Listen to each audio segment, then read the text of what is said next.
Off-roading birthday trip gone wrong. It was my 19th birthday and my friends Jay, Carl and Joey wanted to do something exciting to celebrate. Jay suggested we go off-roading at night in his Jeep on some wooded trails about 30 minutes from our houses. Though not technically allowed, the trails were plenty wide and Jay had gone night off-roading there successfully before. My friends brought weed and vodka to enhance the birthday trip. Around 9 p.m. we arrived at the entrance to the state park. Jay easily maneuvered around the closed entry gate since there was no night security. As we drove deep into the dark woods, Carl lit up a joint and we passed around drinks from the bottle of vodka. About halfway through the trail, Jay killed the lights and engine so we could hang out in the stationary Jeep, music blasting. Suddenly we all swore we heard a distant high-pitched scream from the woods surrounding us. "What was that?" we shouted in unison. Jay fired up the engine to relocate us further down the trail, unsettled by the scream. We convinced ourselves it must have been a female fox. After parking again, I had to pee. While relieving myself in the woods, I heard footsteps crunching leaves nearby. I rushed back to the Jeep and told my friends, my voice shaking. Before we could react, a flashlight illuminated a woman standing eerily still just feet from the Jeep, her hood drawn. "You all right?" Jay asked out the window. Without responding, she slowly backed into the woods. Just then, Carl cried out, "Guys, we're surrounded!" We scanned the woods in disbelief as at least 3 more hooded figures emerged from the trees around us. Despite Julie's warmth, they all wore hoodies with the hoods up, faces obscured in shadow. Before we could speculate further, Carl screamed again. A man was standing right outside his window, hands at his sides, peering in at us. "Get us out of here!" I yelled, panic rising like bile in my throat. Jay slammed his foot on the gas pedal, lurching over rocks and branches in his haste. Finally, back on solid ground, we peeled out of the park at top speed. "I'm taking you guys straight home," Jay declared, white-knuckling the steering wheel. We were all too happy to agree, shaken by our unexplainable woodland encounter. We still don't know who those people were or why they surrounded our Jeep, but none of us have ventured into those woods again, especially not at night. Some questions are better left unanswered. Attempted kidnapping at sister's tea party. My little sister begged my parents for a princess tea party at the fairy tale tea room for her 5th birthday. Though I was nearly 12 and thought I was too old for the silly festivities, I came along to celebrate her special day. While she and her friends got makeovers and ate dainty finger foods, I played games on my DS in the hallway to seem mature. That's when a woman I didn't recognize approached me with a warm smile. "You're Gloria's kid, right?" she asked. My mom's name is Gloria, so I nodded. The friendly-looking woman introduced herself as my Aunt Sarah, claiming I probably didn't remember her since I was so young the last time we met. She went on and on about how much I'd grown, so I didn't think to doubt her identity. Sarah said she brought a huge dollhouse as a gift for my sister and asked if I could help carry it in from her car. Enticed by her offer of the first slice of birthday cake in return for my help, I agreed without hesitation. I followed Sarah out the back door towards the parking lot. That's when I noticed her car idling nearby with a man waiting in the driver's seat. Though they seemed suspicious, Sarah explained it was just my Uncle Dennis and urged me to hurry before the cake melted. Still, something didn't feel right.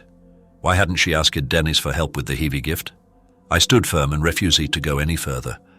Sarah grabbed my arm, her friendly pretense vanishing. She angrily commanded me to get in the car while yanking my jacket sleeve. Just then, I heard my mom and real aunt calling my name, their voices flooded with panic. Sarah shoved me aside and leaped into the waiting vehicle, which promptly sped off. I burst into tears of relief as my family engulfed me in hugs inside the tea room. My aunt notified the staff about the attempted kidnapping, and they initiated lockdown procedures. Thankfully, none of the other young party guests had fallen prey to Aunt Sarah and Uncle Dennis.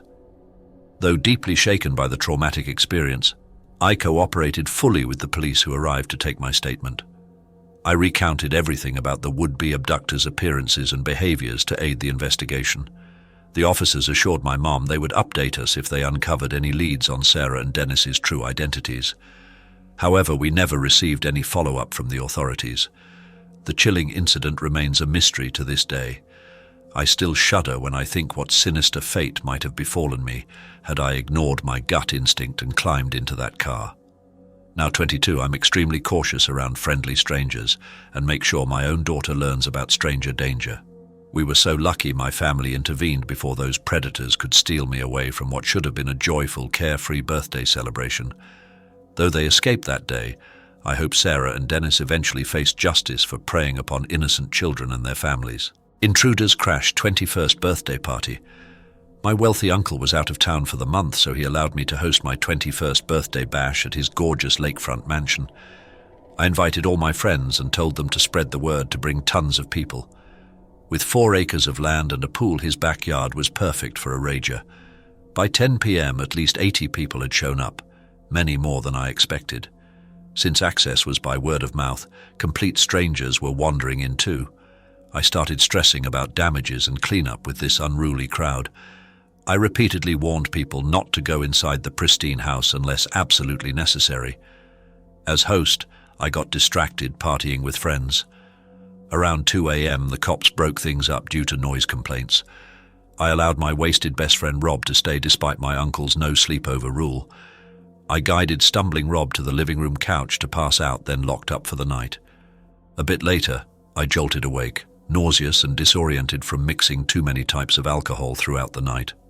After stumbling to the bathroom to violently throw up, I rinsed my mouth and decided to head back to the cozy guest bedroom I had claimed for the night. As I groggily stepped out into the dark, open balcony area overlooking the mansion's grand foyer, movement on the first floor caught my eye. I could just make out a shadowy, human-shaped figure standing eerily still among the obscure shapes of furniture down below. "Rob?" I called out tentatively into the darkness, assuming it must be my friend wandering around unable to sleep.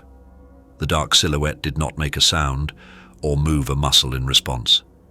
A chill went down my spine. I knew with absolute certainty now that someone else was inside the house who should not be there. Then I heard the unmistakable sound of faint snoring emanating from the living room on the first floor where I had last seen Rob passed out drunk on the couch. My heart began pounding rapidly in my chest as adrenaline flooded my veins. There was clearly an intruder standing in my uncle's home in the dead of night. In a last-ditch effort to stall them, I quickly whispered out into the darkness that I would be going back to sleep now, pretending I assumed the figure was just another drunken guest I had lost track of earlier.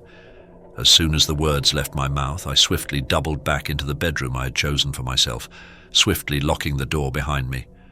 With shaking hands, I dialed 911 on my cell phone to report the home invasion. As I urgently explained the situation to the 911 operator, the doorknob suddenly rattled forcefully. A loud knock followed, the intruder clearly right outside the only barrier protecting me. My body froze in sheer terror. The dispatcher advised keeping quiet to avoid provoking the intruder further.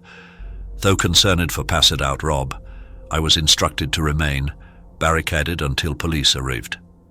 Eventually, officers finished sweeping for intruders and gave the all-clear. I immediately checked on shaken but unharmed Rob. However, the break-in was not victimless. My uncle's expensive watch disappeared from the kitchen.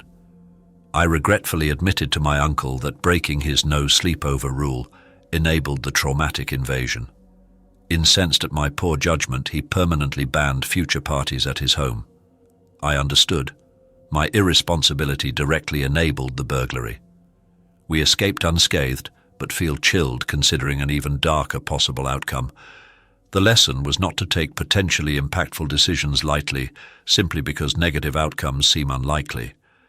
As shown in these 3 terrifying tales, danger can lurk around any corner, even meant to be light-hearted birthday celebrations amongst friends or family. Always listen to your intuition in uncertain situations, and don't hesitate to ask trusted adults for guidance or assistance. While most birthday memories are filled with laughter and joy, unfortunately for these storytellers, their celebrations were permanently marred by chilling brushes with potentially grave harm. Let their cautionary accounts serve as reminders to both keep our own safety at the forefront and watch out for fellow revelers.